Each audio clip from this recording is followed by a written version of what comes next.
Hi partners, Naushad Accurate. Withholding ടാക്സിൻ്റെ പ്രവർത്തന രീതിയുടെ ഓരോ ഘട്ടവും പരിശോധിക്കുകയാണ് നമ്മൾ ഇന്ന്. ഉദാഹരണത്തിന് നമുക്ക് മുമ്പ് പറഞ്ഞ സാഹചര്യം തന്നെ എടുക്കാം. സൗദിയുടെ അല്ലെങ്കിൽ സൗദിയിലുള്ള നിങ്ങളുടെ കമ്പനി ഇന്ത്യയിലുള്ള ഒരു IT കമ്പനിക്ക് 1 ലക്ഷം സൗദി റിയാൽ നൽകാനുണ്ട്. ഈ പണം നൽകുമ്പോൾ 4 ഘട്ടങ്ങളുണ്ടാവും. ഒന്നാം ഘട്ടം, ഇൻവോയ്സ് ലഭിക്കുന്നു. ആദ്യമായി ഇന്ത്യയിലുള്ള അഥവാ നോൺ റെസിഡൻ്റ് ആയ IT കമ്പനി നിങ്ങളുടെ സൗദി റെസിഡൻ്റ് ആയ കമ്പനിക്ക് 1 ലക്ഷം റിയാലിൻ്റെ ഇൻവോയ്സ് അയക്കും. രണ്ടാം ഘട്ടം, വിത്തോൾഡിംഗ് ടാക്സ് ഡിഡക്റ്റ് ചെയ്യൽ. ഇൻവോയ്സ് ലഭിച്ചു കഴിഞ്ഞാൽ വിത്തോൾഡിംഗ് ടാക്സ് ഏജൻ്റായ നിങ്ങൾ ടാക്സ് കണക്കാക്കണം.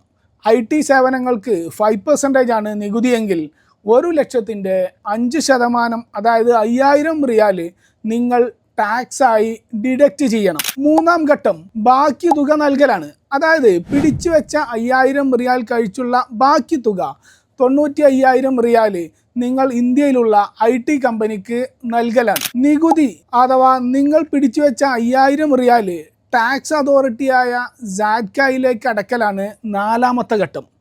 ഈ 4 ഘട്ടങ്ങളിലൂടെ വിത്തോൾഡിംഗ് ടാക്സ് പ്രക്രിയ പൂർത്തിയാകുന്നത്. നികുതി കണക്കാക്കുമ്പോൾ ശ്രദ്ധിക്കേണ്ട ചില പ്രത്യേക കാര്യങ്ങളുണ്ട്. അത് നെക്സ്റ്റ് വീഡിയോയിൽ നമുക്ക് ഡിസ്കസ് ചെയ്യാം. Hope to see again. Thank U.